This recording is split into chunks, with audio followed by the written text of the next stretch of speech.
English drama. അതിന് പേര് കൊടുത്തിട്ടേ കട്ടൻ പൊങ്ങിയപ്പോൾ രണ്ടുപേരോട് ചൂണ്ടയിടണോ. കട്ടൻ പൊങ്ങി അരമണിക്കൂറാണ്, രണ്ടുപേരോട് ചൂണ്ടയിട്ടിട്ട് കുറേ നേരം കഴിഞ്ഞ് അരമണിക്കൂറാവാനായിട്ട് ഇത്തിരി സമയമുള്ളപ്പോൾ ഒരുത്തൻ മറ്റവൻ്റെ അടുത്തേക്കും നോ ഫിഷ്. അപ്പോൾ പറയും നോ ഫിഷ്, ഓക്കെ ബൈ.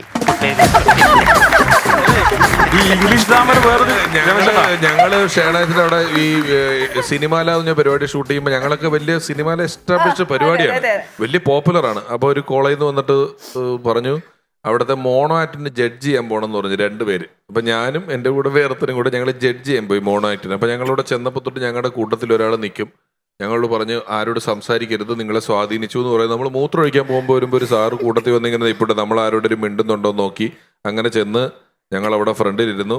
എറണാകുളത്തുള്ളൊരു വളരെ പ്രശസ്തമായ വുമൻസ് കോളേജിലാണ് നടക്കുന്നത്. അപ്പോൾ അതിനുവേണ്ടി വളരെ ആവേശത്തോടു കൂടി ഞങ്ങൾ ജഡ്ജ് ചെയ്യാൻ വേണ്ടി ചെന്നു. ജഡ്ജാണല്ലോ, ഒരു ഇച്ചിരി പവറൊക്കെ ഉണ്ട്. അങ്ങനെ ഞങ്ങൾ രണ്ടുപേരും കൂടി ഇരുന്ന് തുടങ്ങി. ഫസ്റ്റ് കർട്ടൻ പൊക്കി. മോണോ ആക്ട് എന്ന് പറയുമ്പോൾ നമ്മുടെ വിചാരം മറ്റേ ഗ്യാസ് പൊട്ടിത്തെറിക്കലും അതും ഇതൊക്കെ വരുമെന്നും പറഞ്ഞിരിക്കുവാണല്ലോ. ആദ്യത്തെ കൊച്ചു തന്നെ വന്ന് The tragical irony of the Shakespearean drama of the Macbeth എന്നൊക്കെ പറഞ്ഞിട്ട് ഇംഗ്ലീഷിൽ നിന്ന് പറഞ്ഞ കണ്ണും പുക ഒരു വസ്തു ഞങ്ങൾക്ക് മനസ്സിലാവണില്ല.